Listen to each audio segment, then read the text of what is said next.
My dad was a secretive monster. I exposed him and crushed his drug empire to save my family. When did you realize your parent was the real monster in your house?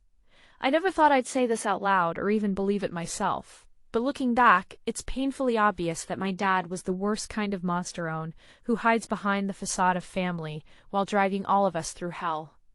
You always hear stories about parents who abuse their kids, cheat on their spouses, or ruin lives with drugs.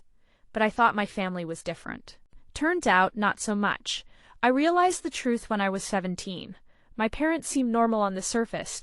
Dad worked a menial job, Mom stayed home, took care of the two younger kids. But the cracks were always there if you looked closely.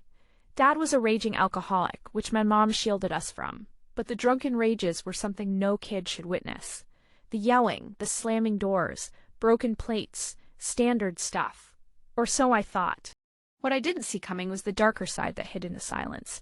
One night, I came home late from a friend's after a party. I knew Dad was probably drunk again, so I was extra cautious sneaking in. I heard voices in the living room. Dad's deep, growling voice and a woman sobbing peeking through the cracked door. I saw a girl I didn't recognize, probably around 22, crying on the couch while Dad was towering over her, furious. I was stunned, frozen. She was begging him to stop, tears everywhere. Then Dad grabbed her arm roughly, dragged her outside by force, throwing slurs as she screamed. That girl was the landlord's niece, who'd been staying over because of some family drama. I never got her name. The next day, rumors spread she showed up missing, and the landlord was fuming that his niece was last seen at my house. My mom denied knowing anything. We never mentioned her again, but that was just the beginning. Over the next few months, I started noticing small things.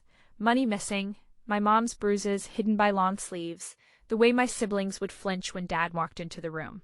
He wasn't just abusing us emotionally and verbally, it was physical and twisted.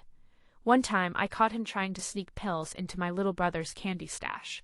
He was selling whatever drugs he got his hands on, right under our roof, and using us as pawns to hide the stash. I tried to tell my mom. She just broke down crying and begged me to stay quiet, said she was trying to hold the family together. But I couldn't handle it anymore.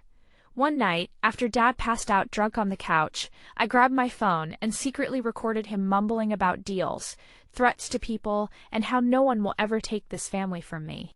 I took the recording to a local cop I secretly trusted, and after weeks of stalling, my whole nightmare came crashing down. Dad got arrested for drug trafficking, domestic abuse, and assault. The house that once felt like a cage became a refuge when we finally... But here's the kicker. I found out later that my mom